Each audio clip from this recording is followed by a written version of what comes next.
administrators have played an integral role in your success. They've supported and believed in you through elementary, middle, and high school. You will carry their words and acts of support with you all the days of your life. A shout out to the graduates of Leaside High School, Marc Garneau Collegiate Institute, York Mills Collegiate Institute, École Secondaire Étienne Brûlé, and Northern Secondary School. Stay curious and courageous while you pursue your dreams. You will make a difference in the world. Congratulations to all of you. May your futures be filled with fun, happiness, and much success. Thank you, Mr. The honourable member from Simcoe North. Mr. Speaker, the legend of the butter tart can be traced back to Quebec in the late 1600s, but the first documented recipe came in Simcoe County in Barrie in 1900. The butter tart is truly a national treasure, and this Saturday in Midland, we will celebrate these little sugar pies as tens of thousands of enthusiasts will descend upon downtown in search of the perfect tart. They come in every shape, size, taste, and color. Mr. Speaker, when it comes to butter tarts, you might say diversity is our strength. But come early and bring a cooler, because we will start with 200,000 butter tarts, and by the end of the day, not one will be left standing. So this Saturday, come join us in Midland to celebrate the butter tart, satisfy your sweet tooth, and Mr. Speaker, let's bring the butter tart home.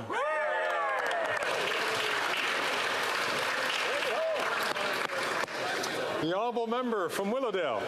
Mr. Speaker, I rise with a heavy heart, but with much admiration, to pay tribute to a member of the medical community of Toronto.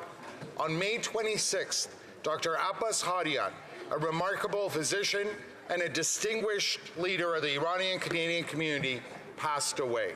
For over 40 years, Dr. Hadian provided healthcare to countless patients by operating a bustling medical practice and by serving at North York General Hospital. He was passionate about medicine, passionate about people, and passionate about his family. From the youngest child to the oldest of seniors, Dr. Hadian treated every patient with exemplary care and with good cheer and humor. I don't think it would be an exaggeration to say that he was among the most widely known and admired members of the Iranian community in Toronto. I'd like to thank his family for having generously shared Dr. Hadian with countless patients and wish them well during this particularly difficult time. Thank you, Mr. Speaker. The Honourable Member for Pierre-Boucher-Les Patriotes, Verchères. Last week, more than 500 people in Verchères gave some much-needed love to the Quai de Verchères. For nearly 30 years, the Quai de Verchères has been abandoned by the federal government until access to it was condemned in the wake of the pandemic. The citizens of Verchères find it hard to understand why, in the middle of the historic heart of their village, the federal government has allowed this much-loved wharf to languish. The citizens of Verchères find it hard to understand why Ottawa has money for all kinds of meddling and frivolous spending, but no money for their wharf. The citizens of Verchères find it hard to understand how the federal government can give lectures while neglecting its own infrastructure. After almost 30 years, the citizens of Verchères have run out of patience and are no longer satisfied with notices from Fisheries and Oceans Canada. The citizens of Verchères are tired of being ignored. They pay taxes like everyone else. They exist, they value their wharf, and they deserve to be heard by the federal government. The Honourable Member for Sherbrooke. Thank you, Mr. Speaker. The consequences of suicide extend far beyond individuals. Suicide causes waves of grief in families, friends, and communities. The new National Action Plan for Suicide Prevention is our comprehensive and evolving plan to combat suicide in Canada. Suicide prevention requires collaboration between all levels of government, partners, and society as a whole. With them, we are committed to improving data collection and monitoring, promoting research, and providing services to Canadians when, how, and where they need them, and maintaining our collaborative work. We must collaborate to have a greater impact. We need to work together to save lives. And remember, if you or someone you know is thinking about suicide, call or text 988. You're not alone. Help is available. The honourable member from Brantford Brant. Mr. Speaker, more explosive testimony from the ArriveCan scandal. Yesterday, committee heard from Min Doan, the CBSA vice president, who's at the center of this controversy. Not only was he the person responsible for hiring GC Strategies, it's also alleged that he deleted 20,000 emails pertaining to Arrive scam. When pressed on the issue of the lost emails, he said that he changed the battery from his computer and poof, 20,000 emails gone. How convenient. We also received text messages of a conversation he had with a colleague about his committee summons, admitting he can't throw ministers under the bus, and there is a gap between what he wants to say and what he can say. There is still a dark cloud of secrecy that hangs over Arrive scam. Who is Mr. Doan protecting? Who is he covering for? Conservatives will continue to ask the tough questions to get to the bottom of this boondoggle of a scandal. The honourable member from Kitchener-Conestoga. Mr. Speaker, today I rise in tribute to a resident of Kitchener-Conestoga, Stan Smurthwaite, a Royal Navy signalman who on D-Day sailed the SS Cresco, one of almost 7,000 vessels that comprised the largest amphibian invasion ever assembled, an operation that changed the course of history. Signalman Smurthwaite, affectionately known as Steady Light by his D-Day comrades, risked his life to deliver ammunition to the brave soldiers storming the beaches of Normandy. Stan and others were a beacon of courage among the chaos of war. In 2019, Stan traveled to France for the 75th anniversary of D-Day. Unfortunately, he did not live to witness today's 80th D-Day commemoration, passing earlier this year at the age of 98. Stan was the last D-Day veteran in Waterloo region. So let us not forget our veterans' sacrifice, courage, and indomitable spirit, and keep veterans like Stan etched in our hearts and memories, reminding us that freedom is not free, it is earned. Thank you, Mr. Speaker. The honourable member from Yukon. Mr. Speaker, the 12th annual Arctic Inspiration Prize took place in Whitehorse earlier this month, continuing the celebration of people working on groundbreaking projects from around northern Canada. Congratulations to the Yukon's Young People's Theatre Festival and the Youth Coalition for Food Security in the North, who each took home $100,000 to continue their projects. Thekelaniti received $499,000 for their efforts, offering recovery and wellness programming, balancing both traditional knowledge and Western practices to support real healing from the opioid crisis. Congratulations as well for the $500,000 prize to the Therapeutic Farm School, a wonderful farm-based project, horses included, that lights up the world for neurodiverse youth. These are some of the brightest lights from the Yukon, celebrating with Northern brothers and sisters in a show of innovation and excellence that we in the North are rightly proud of. Congratulations to all who took part in the AIP, and thank you to the many sponsors who make the prizes possible. Together, you're changing lives and communities in the North. Thank you. The honourable member from Brandon-Souris.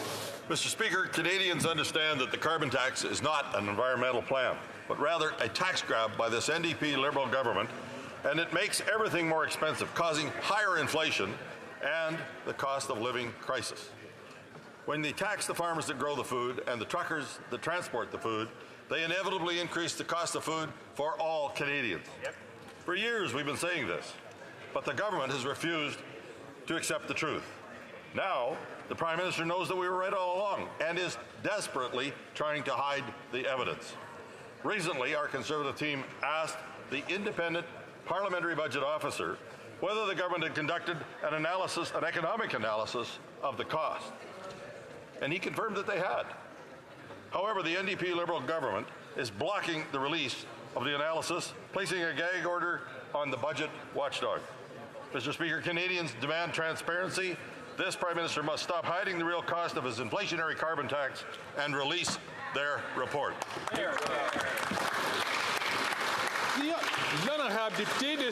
The honourable member for Sudbury. Last month, I had the pleasure of joining attendees for the inaugural Rainbow Connections Conference in Sudbury. The conference brought together members of the 2SLGBTQI+ community, as well as seniors, older adults, elders, and allies from across Northern Ontario.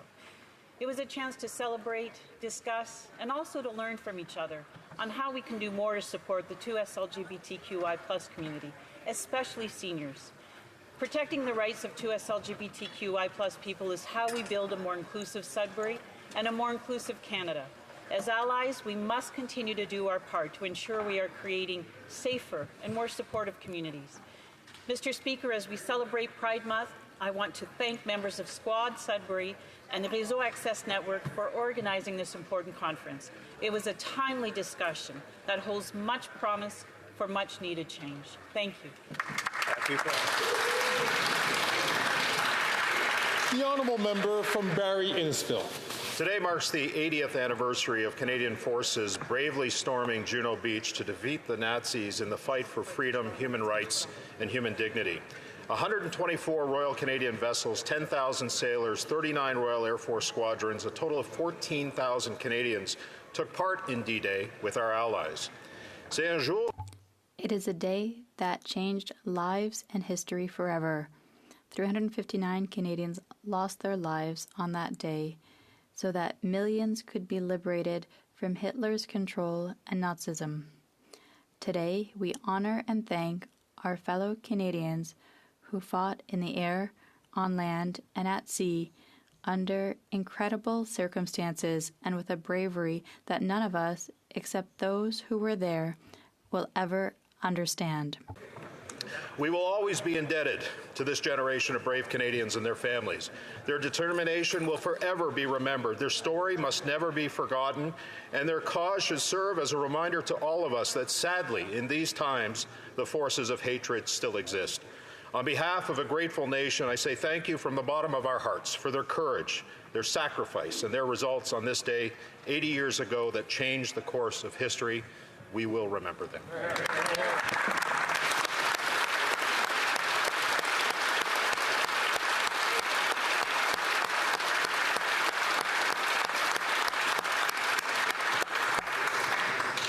The honourable member from Saskatoon University. It's hard for Canadians to keep track of all the Liberal scandals, and every week they add new ones. This is a scandal that would define any other government in the history of Canada. I'm talking about the mysterious Randy, who they claim is not the same person as the Minister of Employment and the former Associate Minister of Finance. These aren't the droids you're looking for. But this is the Randy they are watching and looking for.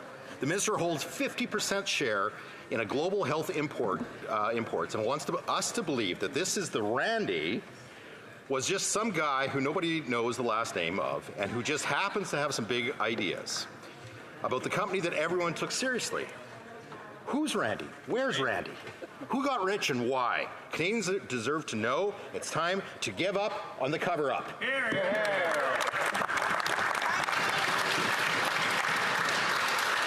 The honourable member from Scarborough Centre. Mr. Speaker, 3 years ago today in London, Ontario, a normal Canadian family was killed in a terrorist attack. They were targeted because who they were, visibly Muslim. Yumna Afzal was a student, her mother Madiya Salman, an engineer, and father Salman, a physiotherapist. The family matriarch Talat Afzal, a teacher. Only an orphan boy survived after a terrorist deliberately drove their truck into this innocent family. This attack terrorized an entire community across our country. They were just out for a walk. When my family went for a walk, I couldn't help but look over my shoulder. It shattered the sense of safety we all take for granted. This is terrorism. This is Islamophobia. We all have a responsibility to do better. Hate doesn't exist in a vacuum. As leaders, we must bring people together and not stoke fears of those who are different. And we must remember our London family.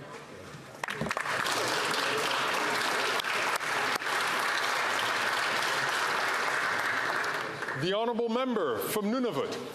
I rise wishing I could speak to happy occasions, knowing that June is Indigenous Peoples History Month. Sadly, I stand to give rise to despair that still exists. There are too many of us that are losing to alcohol abuse. There are too many that I represent in Nunavut and to those Indigenous peoples outside of Nunavut that are affected from alcoholism. There are too many of us losing to alcohol. I am told, for instance, that $16.7 billion go towards national health burdens like addressing diseases, disorders, and cancers due to alcoholism. We know in Ottawa that the Inuit population has reached about 5,000. Unfortunately, too many Inuit are disproportionately represented when it comes to substance-related deaths. I am aware that the Canadian Centre on Substance Use and Addiction work in partnership with Ottawa Public Health and Inuit service providers. They recommend implementing the Canadian Guideline on Alcohol and Health to address issues. I remind my fellow Inuit to stand strong, to help and love each other even during the hardest of times. You can ask for help and make sure to have a hopeful future. The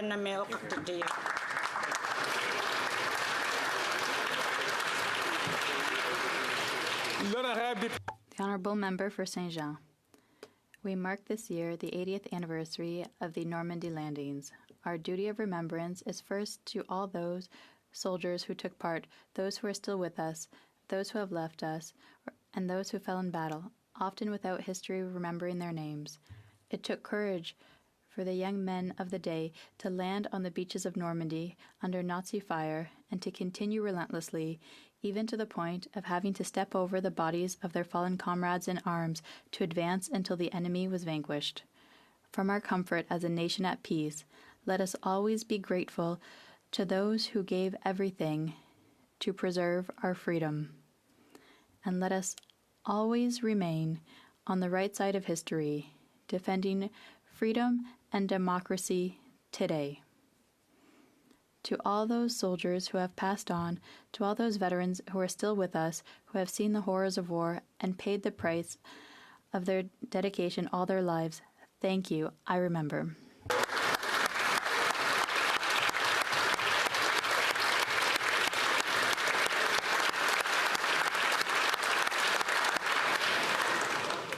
The Honourable Member from Calgary Shepherd. The NDP Liberals poison and corrupt everything they touch. They inherited a Green government program with a clean bill of health from the Auditor General in 2017, and then they took it to the depths of corruption only the NDP Liberals are capable of. The Auditor General found that Sustainable Development Technology Canada is now a slush fund for NDP Liberal swindlers with $123 million awarded corruptly, including $76 million funneled to projects connected to the Prime Minister's friends. Conflict of interest policies were not respected in 90 cases. That's $76 million spent corruptly. A secret recording from a senior government official described the slush fund's actions, and I quote, as a sponsorship scandal level kind of giveaway. Another $59 million was allocated to projects that didn't meet the slush fund's own rules. Another $12 million was spent on projects that were in a conflict of interest and were ineligible for funding. This Prime Minister is not worth the cost nor the corruption. So we're calling for the release of all the documents for this slush fund. Would they let the sunshine in, call the cops, or do we need another judicial inquiry?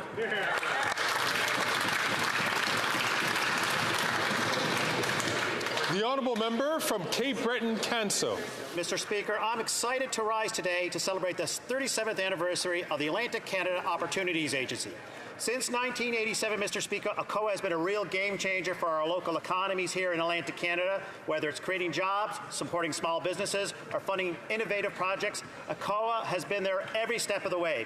Mr. Speaker, in my riding of Cape Breton-Canso, ACOA has helped start and kickstart so many important initiatives.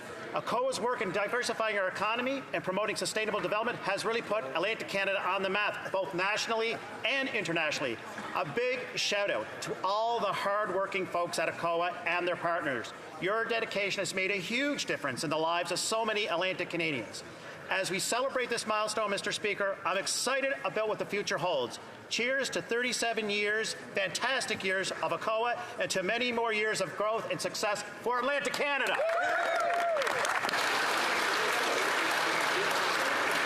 Questions orales, oral questions. The Honourable Member from Regina Capel. Mr. Speaker, governments from countries that are hostile to Canada, who actively try to harm our citizens and our country, interfered with the most fundamental aspect of our society, our democracy. An intelligence report claims that there are members of this House whose loyalty is not solely to the people of Canada, but to foreign governments who wish us harm. And what has been the Liberal response so far? They won't release the names. And now the Liberal member for Pickering-Uxbridge says, quote, boo-hoo, get over it.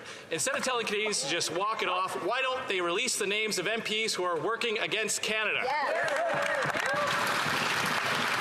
The Honourable Minister for Public Safety. Mr. Speaker, my friend from Regina Capel knows very well that no government is in a position to release sensitive information about particular pieces of intelligence.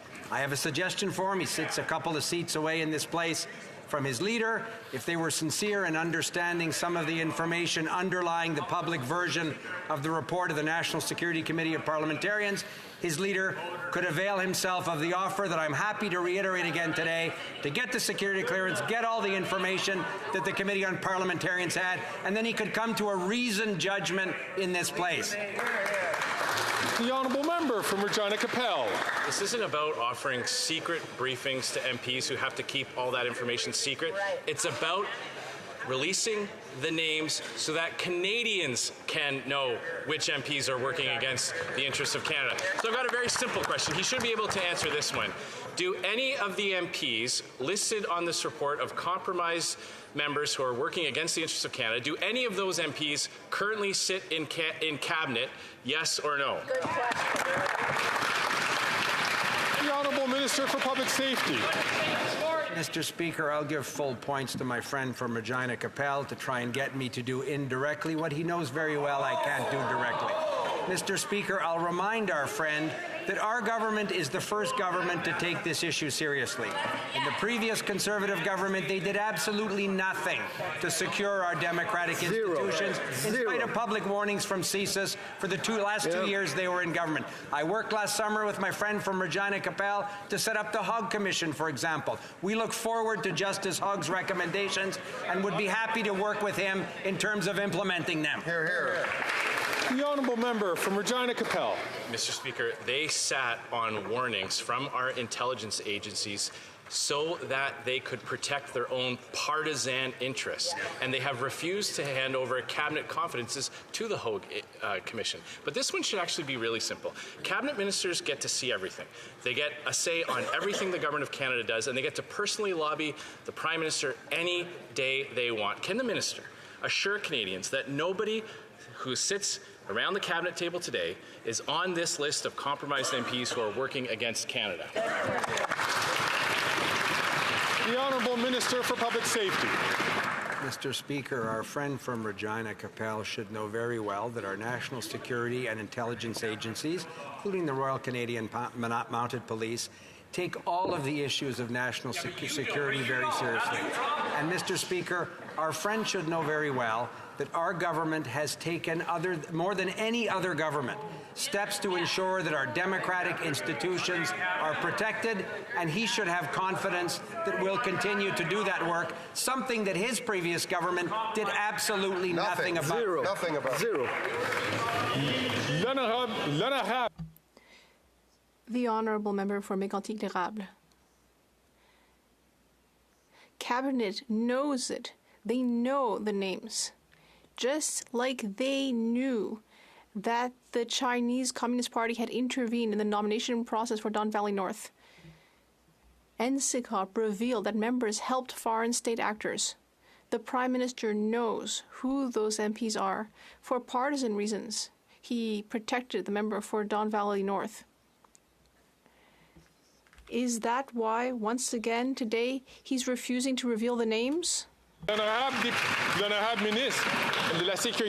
The Honourable Minister of Public Safety. Well, Mr. Speaker, my colleague is a serious parliamentarian. He knows that according to Canadian law, no one is going to disclose that information that he's claiming to be so interested in. But I have a suggestion for him. We offered the leader of his party, and we're still ready to do this, we offered to give him access to the information, the intelligence, under the National Security and Intelligence Committee's report. This is information that under legislation is kept confidential. We can share it with him if he really wants to know what's happening. The honourable member for Mégantic-l'Érable. Well, Mr. Speaker, a pregnant woman who was trying to bring her child to childcare was chased around in the street by a woman who was screaming at her. That was in Montreal. She said she was incredibly scared, and that's what it's like in Montreal after years of this lax Liberal government. This government lets people go on home arrest or on bail instead of putting them behind bars. Will this government refuse to grant exemptions for supervised injection centers near schools and childcare centers? Yes or no? Clear. We always put a lens of public health and public safety on everything we do in addressing this deadly overdose crisis. But in that frame, Mr. Speaker, also be clear, the safe consumption site in Montreal is managed and run by the province of Quebec. It is under their jurisdiction. Any proposal that comes to us, there was no Montreal proposal on our table, but anything that comes to us, we want to make sure kids, families, and communities are safe while we save lives. L'honorable député de La Prairie. The honourable member for La Prairie. Mr. Speaker, the National Security Committee has stated that members here in this House are under foreign influence. That's very serious. Yesterday, however, the Deputy Prime Minister refused to address the topic. She seemed completely uninterested in discussing this, even when the NDP asked questions on the same topic. Our democracy is under attack. And yet, the Deputy Prime Minister doesn't care at all. If an elected official is working for foreign interests, not for the interests of Canadians, they need to be shown the door. It's very serious. What will the government do to fix the situation? The Honourable Minister of Public Safety. Mr. Speaker, I'd like to thank my colleague for La Prairie for his question. I'm happy to explain that our government, since 2015, has created a series of measures. And we have continued to develop those measures as the situation changes, based on expert advice, arm's length reviews. We have brought before Parliament a very important piece of legislation on this. I greatly appreciate the Bloc Québécois support in order to bring in more measures to protect our institutions. We will continue to do that. The honourable member for La Prairie. It's time to take action. People are getting more and more worried. Meanwhile, in Ottawa, what has the government done? What has it brought in to do something about the fact that there are members here in this House who are collaborating with foreign powers? It's done nothing. We're seeing nothing done. And when we raise the problem that our democracy is under threat, the answer just ends up talking about interest rates and the Bank of Canada. It's not serious. This government needs to start taking democracy seriously. The Honourable Minister. Well, Mr. Speaker, I hope that all members in this House take democracy seriously. People who are lucky enough to be elected here to serve their constituents in Canada take democracy very seriously. And that's why I'm very pleased to work with my colleague for La Prairie. For example, in creating the HoC Commission, I appreciated the work we did together, and I'm looking forward to seeing what the HoC Commission says in its report. I'm looking forward to passing bills like C-70. These bills will enable us to stand up even more strongly against foreign interference. From Edmonton, Strathcona. Mr. Speaker, border workers keep Canadians safe. They're critical to keeping illegal firearms out of the country and protecting our border. But when it comes to their pensions, CBSA workers aren't treated like other public safety officials. CBSA employees are relying on the minister to keep her promise and give fair retirement benefits. When will the minister treat CBSA officers fairly and offer them an equitable pension so that they can get the respect they deserve? The Honourable President of the Treasury Board. Thank you, Mr. Speaker. I want to begin by saying that we are committed to reaching a deal that is fair for employees and for Canadian taxpayers. That deal will be reached at the table, Mr. Speaker. We are committed to negotiation, but negotiation is a process of give and take, and we are more than willing to make concessions, but we expect that to happen on the other side as well. 90% of Border Services workers are essential. That means they have the responsibility and duty to provide uninterrupted services, but I will reiterate the best deals are made at the table, and that's where we will remain until a deal is reached. Thank you. The Honourable Member for Rosemont-la-Petite-Patrie. Mr. Speaker, the UN Secretary General has asked nations to bring in higher taxes on oil companies, but this Prime Minister and his Minister of the Environment don't care. Meanwhile, wildfires are ravaging our communities. It's hotter and hotter. People are suffering because of the climate crisis. Meanwhile, big oil companies are raking in record profits. And when this idea was proposed to raise taxes on them, their lobbyists said no, and the Liberals just crumbled under the pressure. Why are the Liberals letting these companies do whatever they want while the planet burns? The Honourable Minister of Canadian Heritage. Mr. Speaker, I'd like to thank my colleague for the question. I believe, like him, that Canada needs to do more to fight climate change and greenhouse gas emissions. That's why we're the only country in the G20 to have eliminated subsidies to oil and gas companies 2 years before the deadline. This week, we also announced a $130 million fund with the Canadian Federation of Municipalities to work with municipalities throughout the country to improve climate resilience. We know we need to do more, and we will continue to do so. Thank you. The Honourable Member from Lethbridge. Canadians know that the carbon tax is costing them in a big way, but what the Liberals are covering up is just how much. But there's this secret report that is out there. It's in possession by the budget watchdog, except he's under a gag order by this Liberal government, so he's not able to reveal exactly what it shows.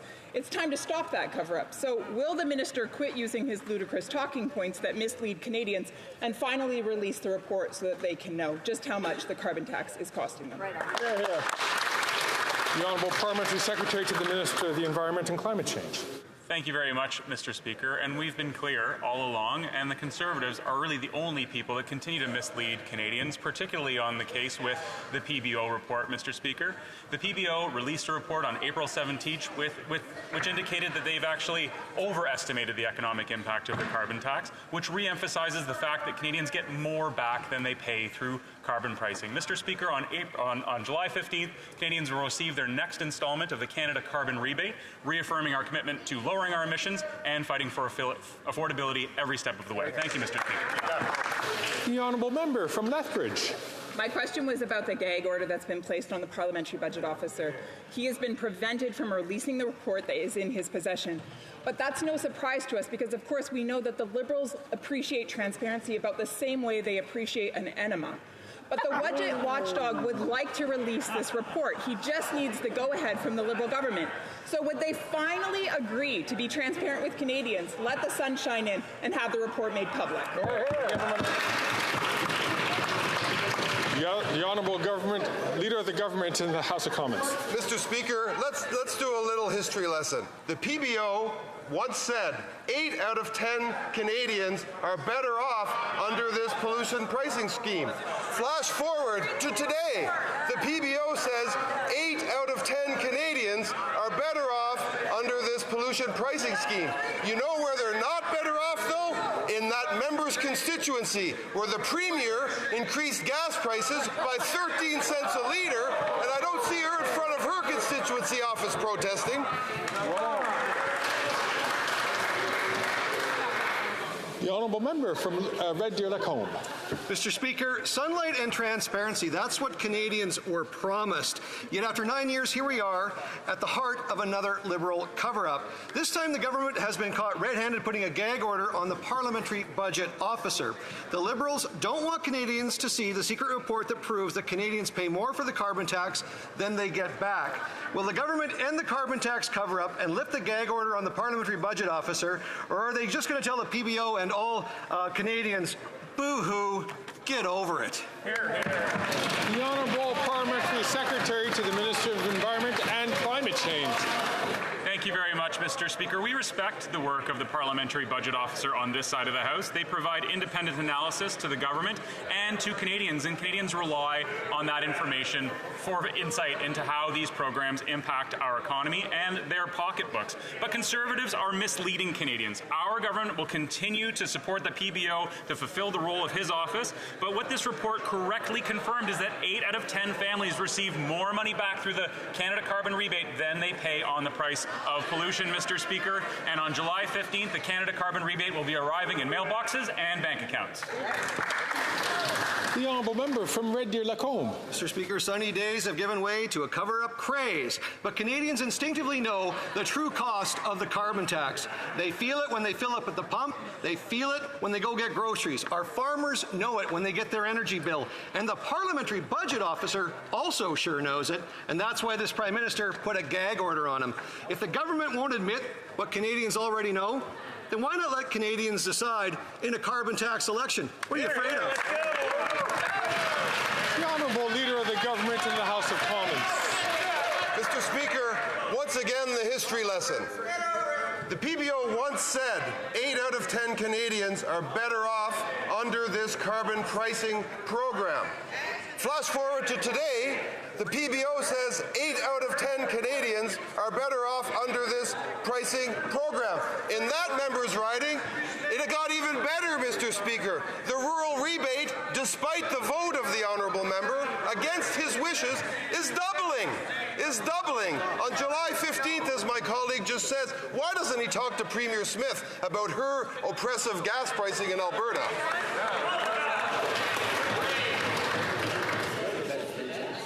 The honourable member from Cypress Hills Grasslands.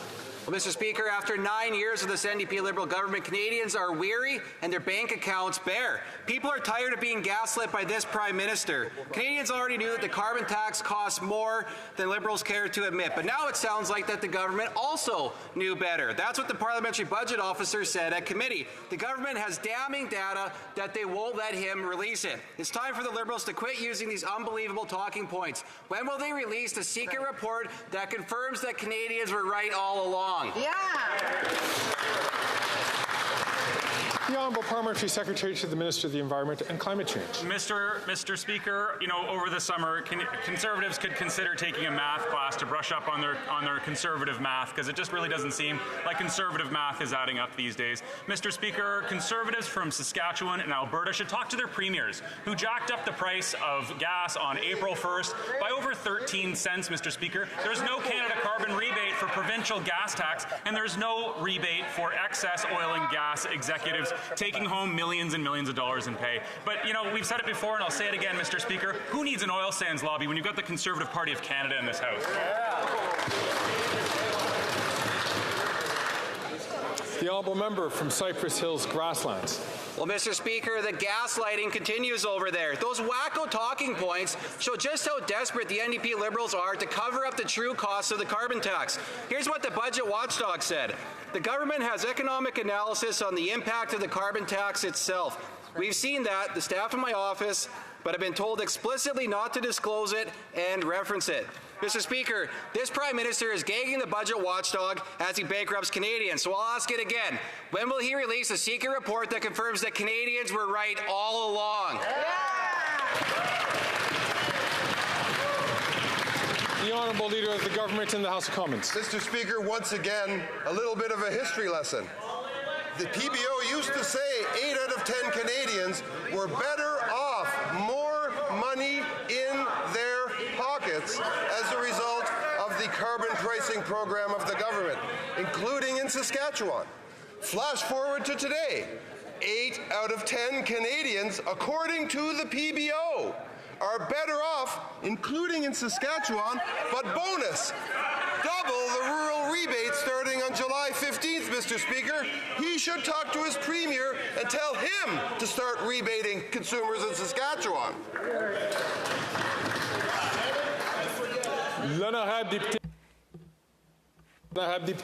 The Honourable Member for Lac-Saint-Jean. Quebec no longer appropriately welcome asylum seekers. That's what the Immigrant Community Support Center said. The director of the center spoke about families with kids living in their cars or crammed into studio apartments. The director of the center said these people deserve a minimum level of dignity, but they're not getting it, especially with the housing crisis. When will the federal government finally understand that by delaying action on this, they are actually causing a humanitarian crisis? The Honourable Minister of Immigration. Mr. Speaker, I have met with a number of organizations in Montreal that are doing their best to host asylum seekers and help them. They often tell me they don't get a lot of money from Quebec, even though we are giving $5.2 billion to Quebec. That's how much we've spent since 2015. Yes, we can do more, and that's what we're doing. I have just met with my provincial colleagues, and we will continue to work hard on this. The Honourable Member. Once again, here's what the director of the center said. She said, we might need a bit more balance when it comes to distributing asylum claims between provinces. Mr. Speaker, she's perfectly right. It's very unfair that she and other community organizations in Quebec are having to carry this entire burden. It's not fair that people like her are having to tell families that need help, that they can't help them because Ottawa has abandoned them and they don't have the resources. Enough is enough. No more discussions. When will there be action? The Honourable Minister of Immigration. Mr. Speaker, since 2015, we've invested $5.2 billion in Quebec, and yet there's not accountability. Quebecers should be asking more questions about this.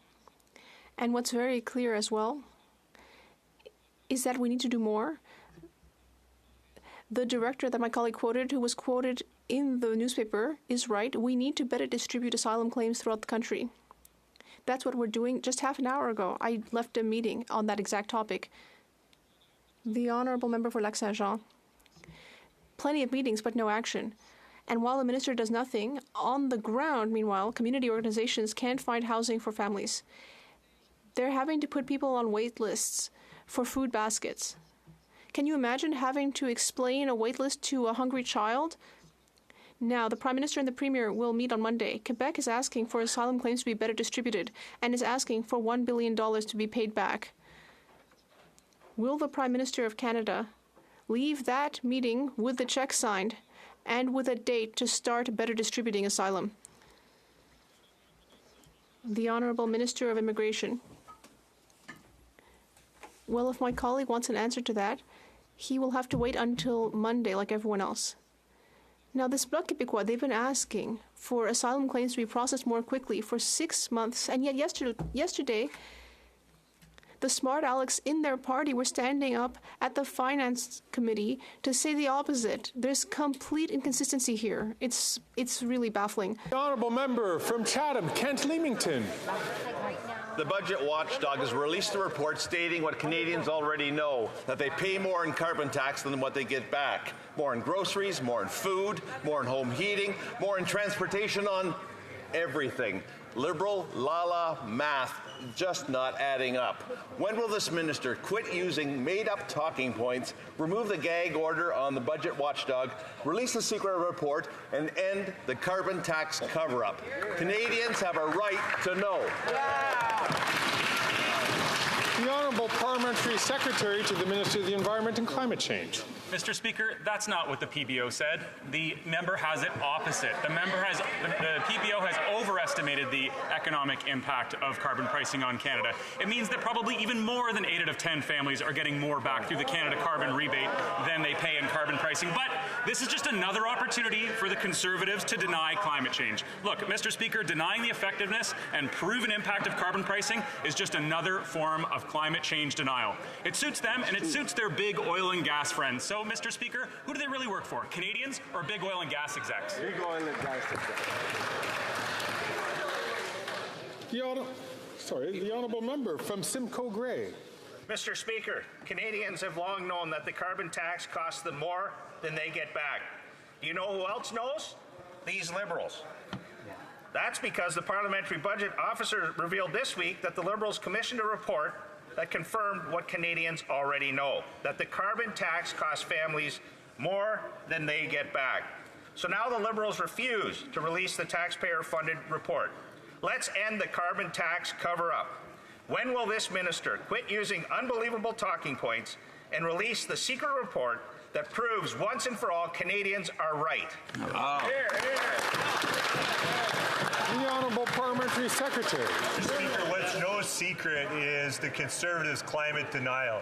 It's no secret, and Canadians know the Conservatives keep and continue to vote against any action on climate change. While our government is implementing solutions that work, i.e. something the Parliamentary Budget Officer has confirmed multiple times, which is that carbon pricing is the most cost-effective market-based mechanism that the Conservatives actually campaigned on in the last election, I remind them.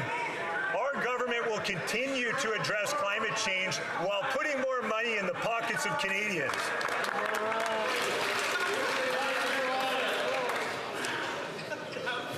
I'm going to ask all members, please, during questions as well as during answers, to please not take the floor unless they're recognized by the chair to do so.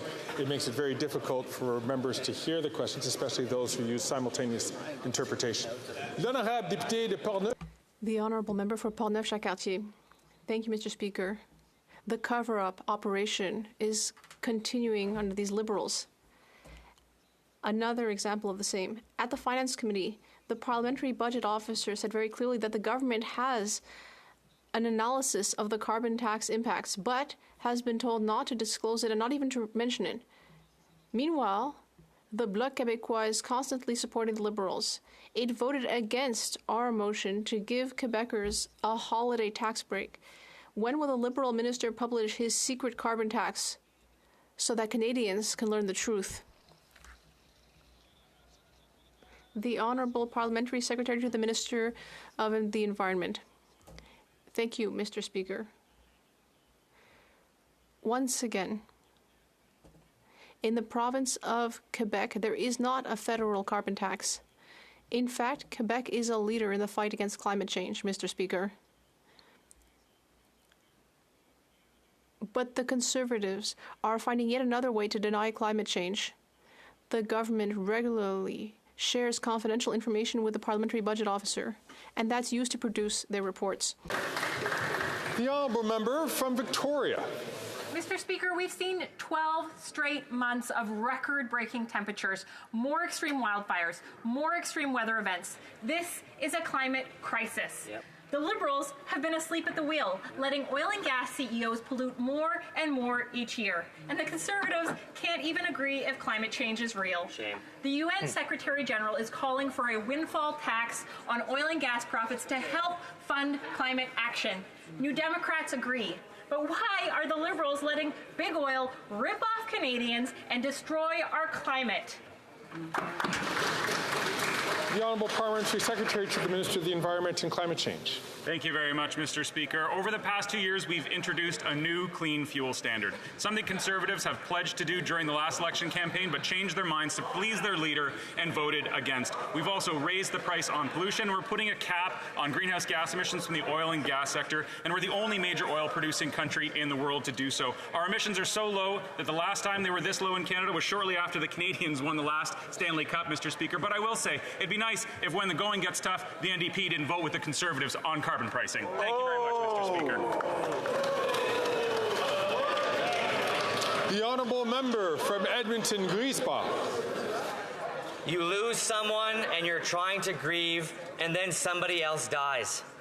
This is the feeling of the Piikani First Nation, who has seen an unfathomable amount of death due to the toxic drug crisis. First Nations in Alberta are dying from toxic drugs 8 times faster than the rest of the province's population. The Alberta Conservative model just isn't working, and the federal government has shown no leadership. When will this Liberal government have the courage to intervene against dangerous Conservative policies and save Indigenous lives?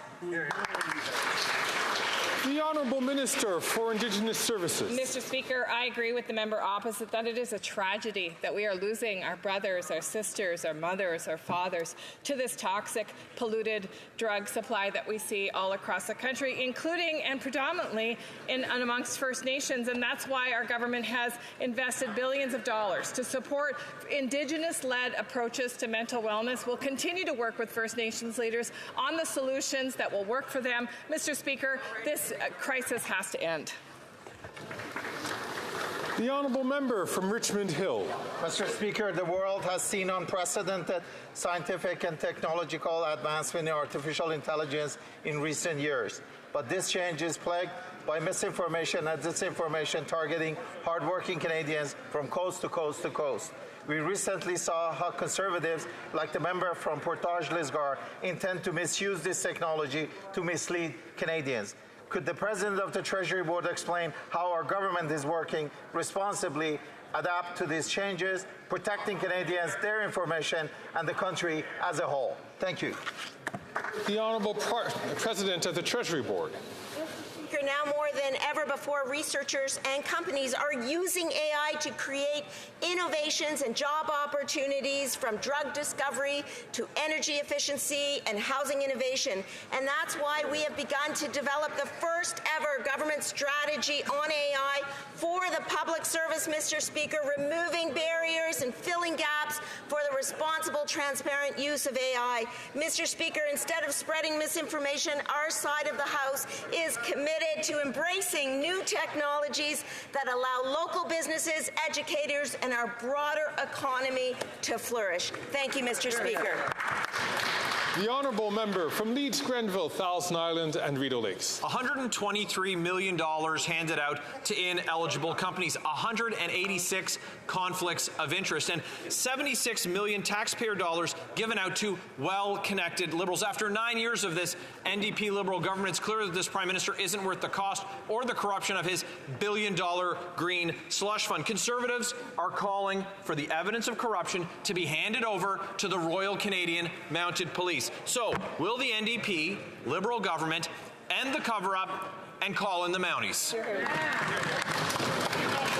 The Honourable Parliamentary Secretary to the Minister of Innovation. Mr. Speaker, the Sustainable Development Technology Canada is an independent organization that's been around for over 20 years, was supported by all members of Parliament at the time. I understand that the Conservatives' opposition to fighting climate change gives them an ideological bent against this organization. But notwithstanding that, the governance structure of this organization, when we learned of mismanagement, we investigated, we triggered numerous independent reviews, including the Auditor General's report, which we collaborated with, and now we're actioning a new governance framework for the organization.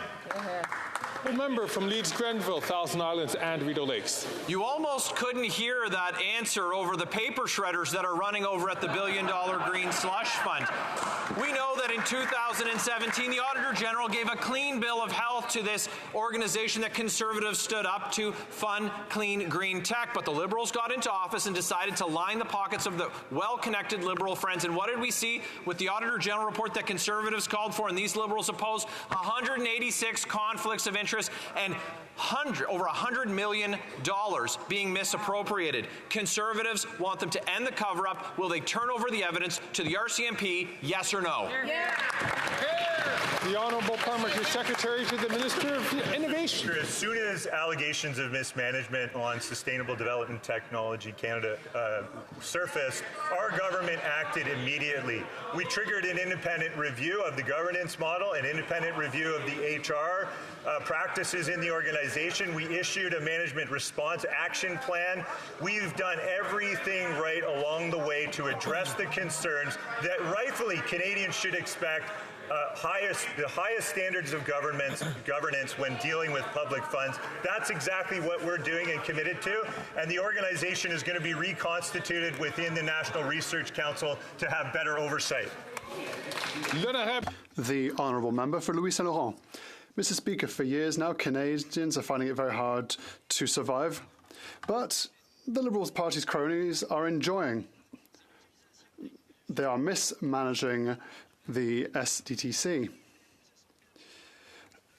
And the Liberal Party cronies have managed to grant themselves contracts, $123 million that were distributed with no respect of the rules. We need the documents. Will the government allow the RCMP to have access to all documents so we can finally shed a light on this scandal?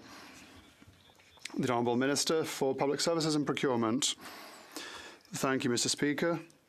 This question has already received a number of answers. The Canadian government will always work with the RCMP and other organizations. What the member doesn't know yet is that this week was one of great news for Canadians, with the first reduction of interest rates in years. The Honourable Member for Louis Saint Laurent.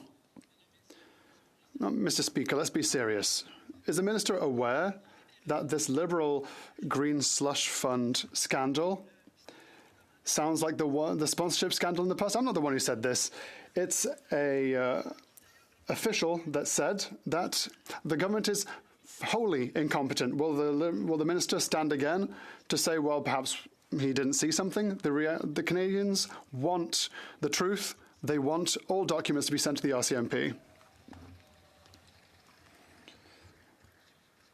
Before I pass to the Minister, I would like to encourage all members, especially ministers, to not interrupt when anyone else has the floor.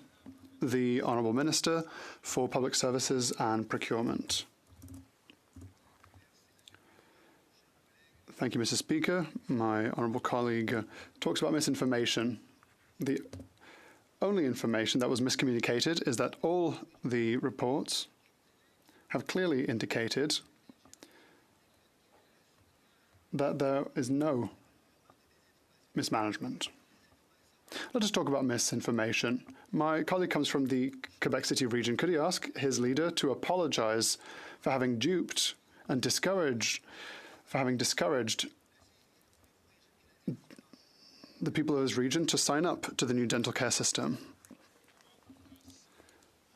Before we move on to the next question, I'd like to remind the member for Neuf-Jacques-Cartier that he's already had the opportunity to speak. I ask members to only speak when they are called upon. The Honourable Member for Berthier-Masquinongé. Last year was disastrous for our farmers and producers, with 1 farm in 5 unable to service its debts. After months of protests, farmers and producers have been heard by their government, the provincial Quebec government. Now it's Ottawa's turn to listen. The Quebec Farmers Union has warned. In November, Quebec was already asking the federal government to provide exceptional assistance under the Agri-Recovery Programme. Farmers needed it in November. It's now June. When will the Minister finally trigger agri-recovery with reasonable compensation and without unnecessary red tape? The Honourable Parliamentary Secretary. Thank you, Mr. Speaker. Of course, we are here for farmers and producers who have lived difficult times. Like my honourable colleague has raised, agri-recovery is a partnership between the province and the federal government, and we are working to see if this programme will be triggered or not. We'll have an answer very rapidly, Mr. Speaker. The honourable member for Berthier-Masquinongé. Whilst Ottawa is dragging its feet, the food processing company Salade Express in Châteauguay-Lacolle has just closed its doors. Workers were unable to go to work this morning. So after seeds were sown earlier this season, many of our producers learned that they had lost their only buyer. This is on top of a disastrous 2023 season and repeated natural disasters. If Ottawa doesn't wake up and adapt to climate change, 1 in 10 businesses will close within a year.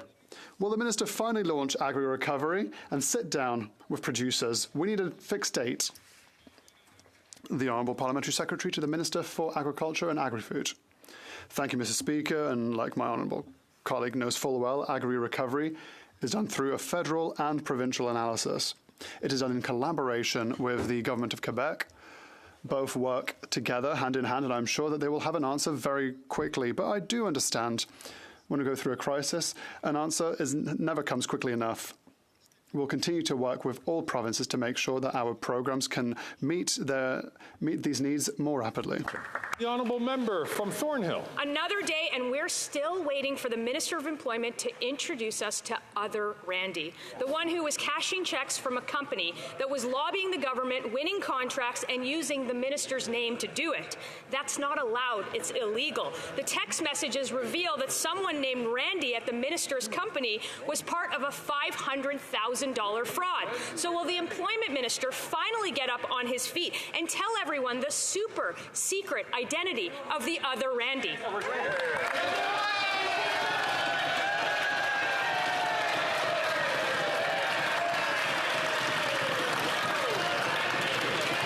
The honourable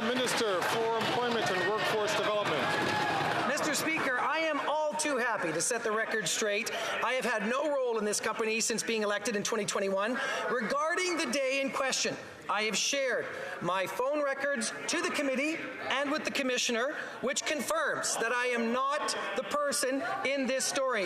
Mr. Speaker, I have said it. The companies have said it. And now I've proved it. I was not involved. Mr. Speaker, let's get back to working for Canadians and focusing on the real issues.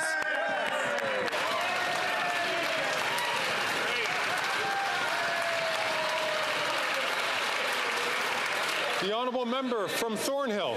The minister hasn't proved a single thing. We're looking for who he called the other Randy. I'm pretty confident that we don't actually have to look very far because the other Randy might be right here. The one who broke the conflict of interest law, the one who broke the Lobbying Act, and who broke the criminal code. So will the employment minister from Edmonton let us know if Randy is in the room?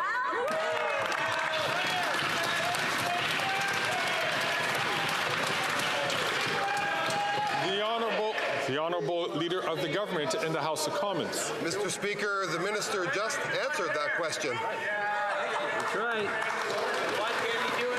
The Honourable Member from Sherwood Park, Fort Saskatchewan. Speaker, here's a story that is a bit randy about a Liberal's excuse that seemed just too handy. Blame others for failures they just could not resist.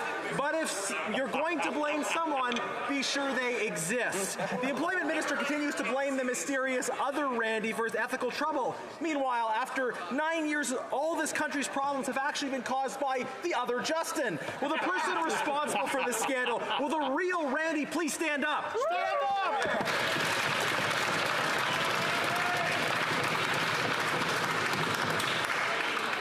I'm going to encourage members not to skate too close to the line in terms of referring to other members by their first names.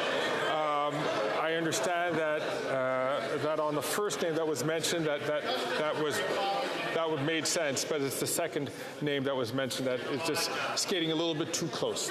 The Honourable Leader of the Government in the House of Commons. So, Mr. Speaker, we just got an interesting little behind-the-scenes insight into how this works over there. The minister stood up and comprehensively swatted away all these questions. What followed was 2 more questions that those members are so proud of wittily writing in the morning and rehearsing in front of the mirror that they just have to get it off their chest, Mr. Speaker, even though it was answered 2 minutes ago. That's what's going on in this House. They don't want to talk about lower interest rates. They don't want to talk about 8 out of 10 Canadians being better off. That opposition just wants to talk about their stuff.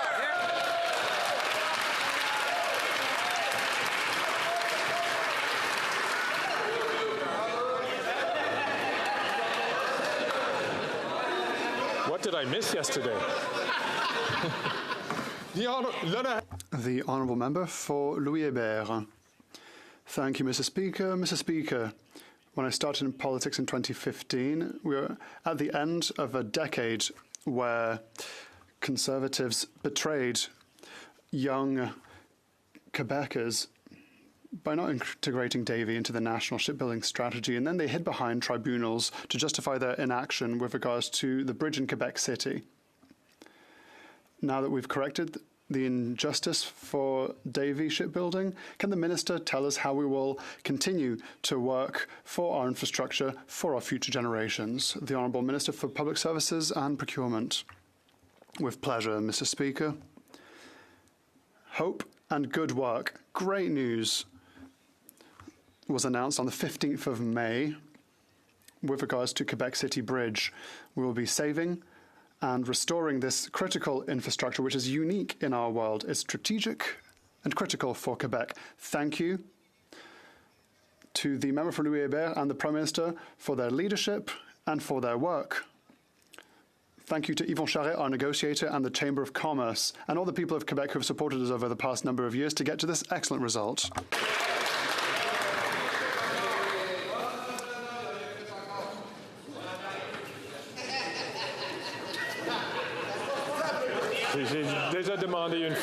I've already asked this once, please. The Honourable... Merci. The honourable member from St. Albert, Edmonton. Mr. Speaker, contrary to the minister's representation, he has not turned over all of his phone records and text messages. Text messages reveal that someone named Randy from a company that the Minister of Employment has a 50% interest in was involved in a business deal now mired in allegations of fraud. The minister says it wasn't him, it was some other Randy. Trouble is, no one can identify who that other Randy is. So has the minister in the past 48 hours poured over the employment records of the handful of employees at his company to find Randy? The honourable leader of the government in the House of Commons. Just when we thought we had heard from the final member who was practicing all morning in the mirror, up stops another one to look straight into the camera over there and relate a question that was just answered several minutes ago. I think these people over there need to be a little more agile. The minister has answered the question. The honourable member from St. Albert, Edmonton. Mr. Speaker, if the minister is the Randy in the text messages, then the minister broke the law, including contravening the Conflict of Interest Act. It shouldn't be difficult to find the other Randy if he exists. If the minister didn't break the law, then where's Randy? The honourable leader of the government in the House of Commons. I just want to remind the member that I'm over here, not over there. But, Mr. Speaker,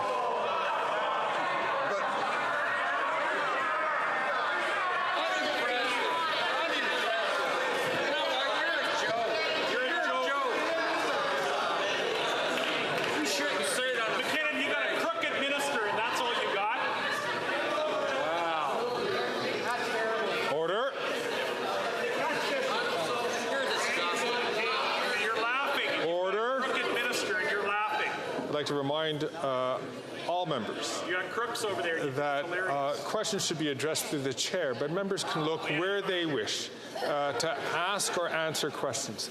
The honourable minister, leader of the government, has 24 seconds left on the clock. Mr. Speaker, the minister has responded comprehensively to all of these questions. And what I find a little off-putting in the tone and tenor of the member's question is that in this place we are all to presume each other to be honorable. That is not what that member did, and that member should carefully consider the kinds of words that he uses in this House.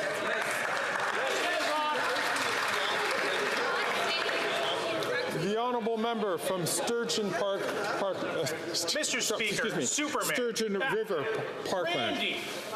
We know the identity of these fictional characters, but Canadians want to know who's Randy. The mysterious Randy is in control of a fraudulent company called Global Health Imports, and his business partner, Stephen Anderson, says that he's a public official. And by pure coincidence, the Minister of Employment by the same name founded Global Health Imports and is a 50% shareholder. Now, we just heard the minister say that he's not involved, but isn't he at all curious about who this Randy fellow is that's committing fraud at a company he owns 50% of? Why won't he tell us who this Randy is? The honourable leader of the government in the House of Commons. Well, I'm glad, Mr. Speaker, that this segment has been brought to you by what goes on in the House of Commons. Because here we have yet another Conservative member who toiled over this witty text all morning, looked in the mirror, hoped the leader was there, because if the leader were there, he might be noticed by him. Then he's going to put it on Facebook. But what he won't do is put this answer on Facebook, happily saving me from 1,000 trolls online. But this member should know better that he asked those questions and presumes the dishonor about this West member.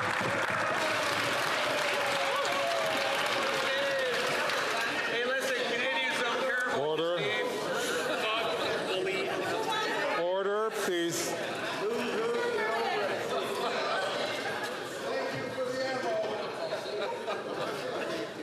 The honourable member from Northwest Territories.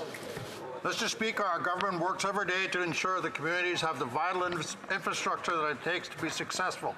From houses to bridges to community centres to broadband internet, I know our government is investing in communities in ways that truly matter. Can the Minister of Rural Economic Development and the Minister responsible for a share with the House the ways in which broadband infrastructure and stable connection to internet can bolster communities. Thank you, Mr. Speaker. The Honourable Minister for Rural Economic Development. Mr. Speaker, my friend from the Northwest Territories, he knows that reliable internet is so important for rural, remote, and Indigenous communities. It's a necessity. This week in La Ronge, I announced our government is bringing high-speed internet to over 13,700 households in 55 communities in northern Saskatchewan, and that includes 3,200 Indigenous homes, and cell service along 500 kilometres of roads too. We're on track to connect 98% of Canadians by 2026 and 100% by 2030. Awesome. This week's investment is a game changer for friends and folks in rural Saskatchewan. Thank you, Mr. Speaker.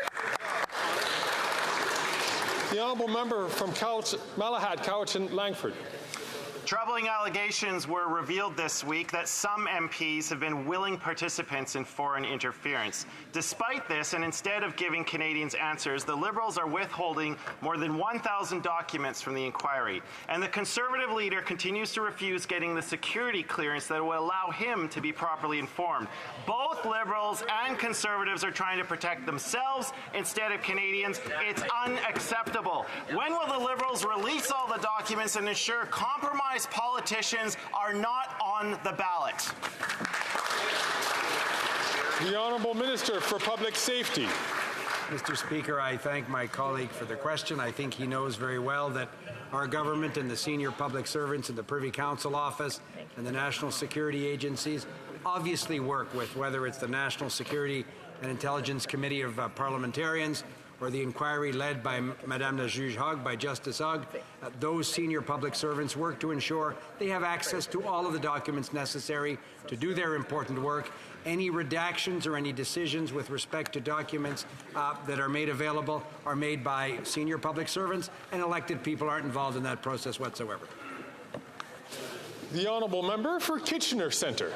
Mr. Speaker, artists and creatives are deeply underfunded in my community, and much of the gap is federal. While Waterloo Region received just over $3 a person from the Canada Council for the Arts last year, other communities received up to $21 a person. It adds up to a $13 million gap last year alone. This gap has real implications. The KW Symphony filed for bankruptcy last year, and the museum is in dire straits. Will the Museum of Heritage commit to working with all interested MPs to ensure all regions get their fair share of federal arts funds? The Honourable Minister for Heritage. Monsieur le Président, ça va être un plaisir de participer avec tous les... I'd like to participate with all culture lovers. That's why the government has invested more money than ever in arts and culture, because we understand the importance it has for our communities from coast to coast to coast. $31 million for the Music Fund, $32 million for various festivals, money for audiovisual productions. Audiovisual productions will always be here for culture, contrary to Conservatives who have cut in culture when they were in power. We want big technology companies to pay their just part. And that brings to an end question period. I wish to draw to the attention of members in the presence of the gallery of this year's recipients of the Governor-General's Performing Arts Awards. The laureates of the Lifetime Artistic Achievement Award are, and please wait till the end, Misha Bruger-Gosman-Lee, Ronnie Burkett, Diane Juster, Andrea Martin, and Wes Maestro Williams.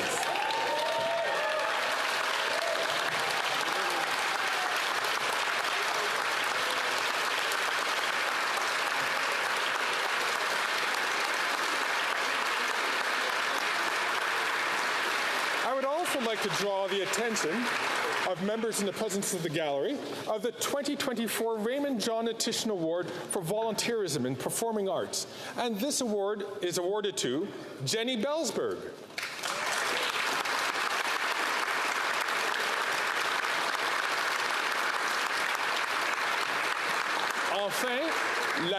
And finally, the laureate for the National Arts Centre Prize goes to Mélanie Demers.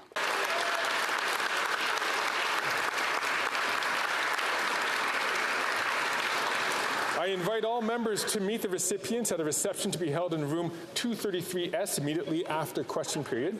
J'invite tous les députés à une I would invite all members to a reception which will be held in room 233S immediately following question period. Rising on a point of order, I recognize the honourable member from Selkirk Interlake Eastman. Mr. Speaker, there's been discussions amongst parties, and if you seek it, you'll find unanimous consent for the following motion: that the House commemorate the 80th anniversary of the tremendous sacrifice, valor, and victory of Canadian soldiers, sailors, and aircrew at Juno Beach as part of the D-Day invasion and subsequent liberation of Europe. All those opposed to the honourable member moving the motion will